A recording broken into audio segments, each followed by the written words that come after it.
Hello everyone and welcome to the EVN Disrupt podcast. My name is Nejdat Zaturyan. I'm the editor of the creative tech section here at EVN Report. This week we are continuing our podcast series from Digitech with Dr. Noorma, the Director General of the Estonian Research Council. Dr. Noorma spoke with us about how Estonia has been able to build a successful scientific and innovation ecosystem and the importance of communicating the need for science funding to society. Thank you for listening.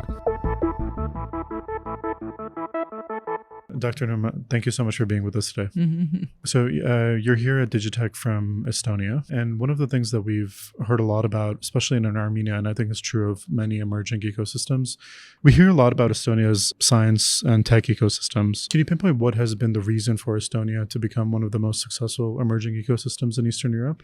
Thank you for this invitation to the summit, but also the questions. And first of all, I have to say that it has taken a long time, actually, because we are talking about more than 30 years now when all this started to happen. And the main enabler in the system to be flourishing right now is really that we got freedom, we got independence, and it was really very, very huge change in our country.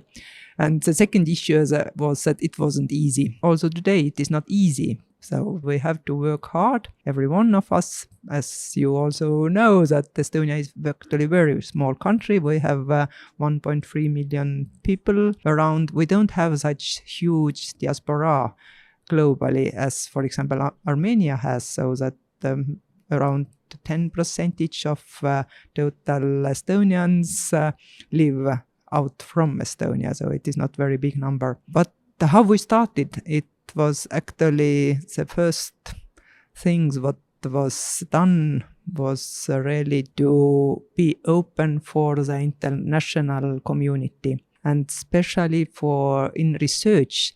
If all your common networks, common collaborating partners, also contracts with industry, what we had in Soviet time, it ended very, very rapidly, and it caused very, very difficult situation in research institutes.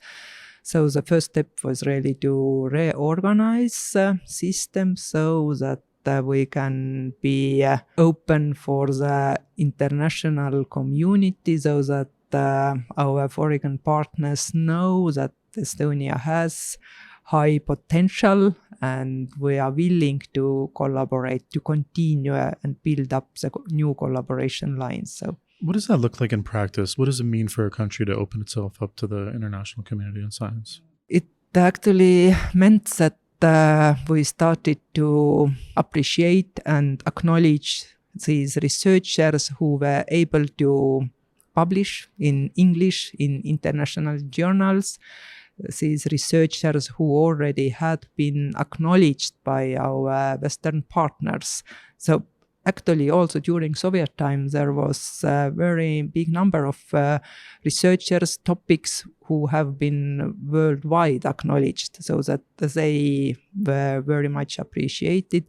And the second turn was also that it happened already like 1995, the clear goal to incorporate the scientific community to the universities, because we really needed like a critical mass of clever people, and because of the small number, we wanted to have research and higher education working very, very close together. Now it comes this difficult part. It was very difficult for these people who had done their research career only together with Russian and Russian-speaking community, so that it was difficult for them to change the direction. And also these researchers who have been pointed only for pure research activities, so who didn't have any connection or any wish or any experience how to teach, how to supervise. Right. So for these people it was very, very difficult, and it needed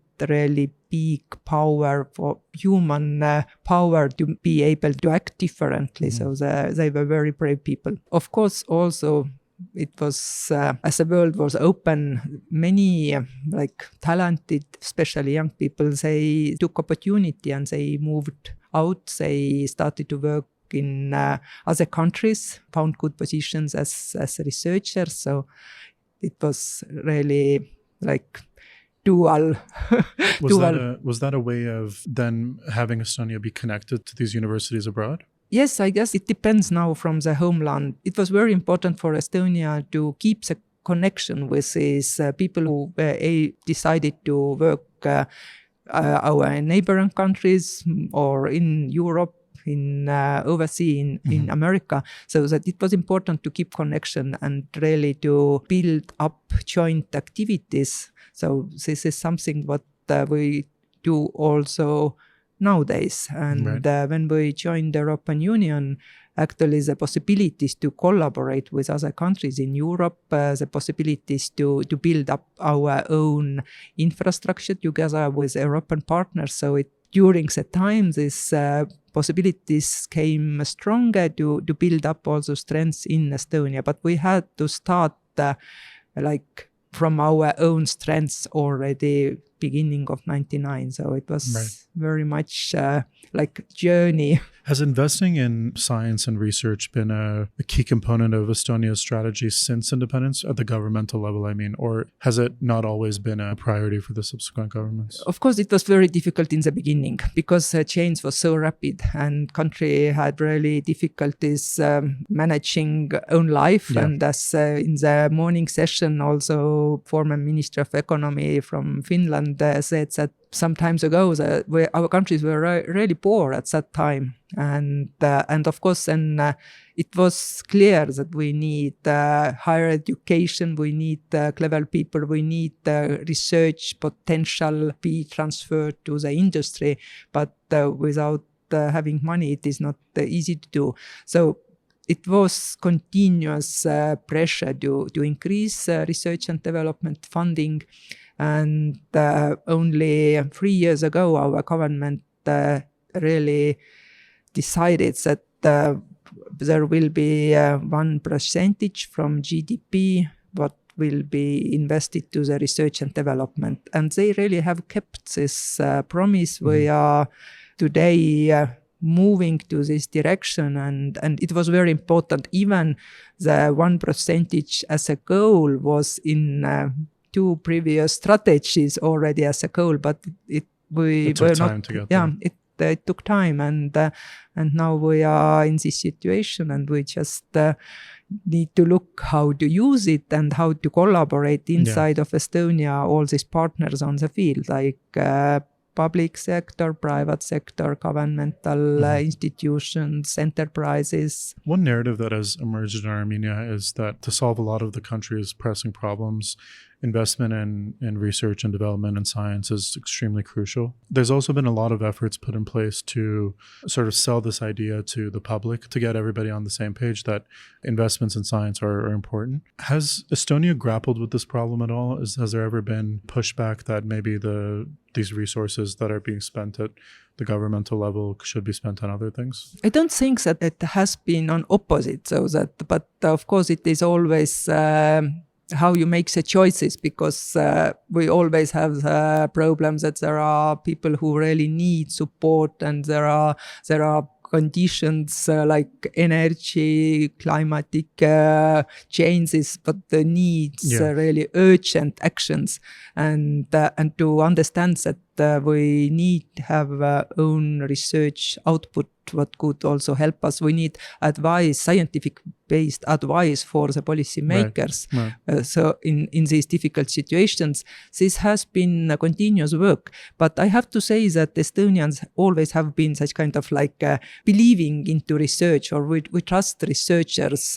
And it has been because we started in 1990s, and very many researchers actually took this very brave step out from very comfortable research field probably and started political careers. And of course, it is personally not easy, because you will have a lot of public attention in difficult times. Attention may not be very positive, but someone have to do this difficult job. And I see that it has been always a lot of trust towards research, and I guess that this could be one of the factors of success what we have today in Estonia. But the second thing is really also that being open and supporting such kind of crazy ideas or very new and challenging ambitions, it attracts, inspires young generation. So that I personally have been part of Estonian space technology developments, creating a student satellite program, and it started 15 years ago, and now I see that these young people, students who started in the program, who launched the first Estonian satellite, they are now working in these companies. They have started unicorn companies, and they are now acting as a mentors to the new generation of clever people and talented people. So I guess it's this inspiration, motivation, challenging goals. This is what keeps these people working inside of Estonia and for Estonia.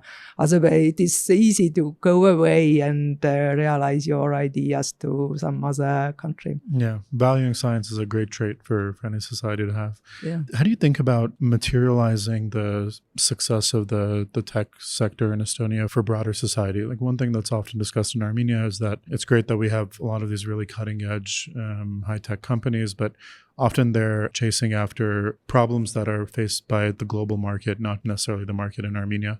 Is there a way to think about, making that innovation more inclusive, I guess, having it reach a greater portion of societies in emerging markets? Yeah, I believe that creating an ecosystem is a very important step. And what we see in Estonia now, that these people who have started high-tech companies, they have become now mentors or investors. We have created also very supportive system by the government, so that schemes like Invest Estonia and also startup visa to come to Estonia and have your startup company here, but also such kind of very special events. For example, next week we have our new very common event, Startup Estonia event. So it lasts 3 days. There is increasing number of new startups, lot of pitching with international investors, but also our local investors, so that the community works together. It has been very popular to have different type of hackathons, like garage events. So young people work together 24, 48 hours, create something crazy idea. And they will be able to start as a company later. So that I also find that the joining with European Space Agency, have a space incubators in Estonia. So all these supportive measures are part of the ecosystems, and it is important to keep people together, have the different generations together. It is not only young people who we need, but we also need, because of the small number of people, we need experience of elder people as well, who have been on the system of research, investments, innovation, but also the international networks. They have been appreciated by the different foreign partners, so that if you take new people into the ecosystem, you introduce them to your own network. All this influence very much like being in the very wonderful club. My last question. So Armenia is still behind Estonia in many ways, and it's maybe where Estonia was. It's hard to put a number on it, but 10, 15 years ago, let's say. What's one piece of advice you would give emerging ecosystems like Armenia to be able to replicate some of that success? I guess that it was also said during the first session that you probably can't replicate, but I guess that you are in favorite positions because you can learn from others' mistakes. Right. So that this is something very, very important. And I wouldn't say that it is exactly that Armenia is behind, because every country has own way to go. And of course, as I said already in the beginning, there are many difficult problems in Estonia right now as well. So that even we have the highest number of unicorns, we really face a situation that having a total number of humans allow in Estonia. We really need now to concentrate on the more large international collaboration. So we need to increase our networks and have the ecosystem still favorable for our own country, for our own culture, for our own language, so that everyone has own way to go. Right, absolutely. Yeah. Thank you so much for your time today. Yeah, thank you very much. I really enjoyed the conversation.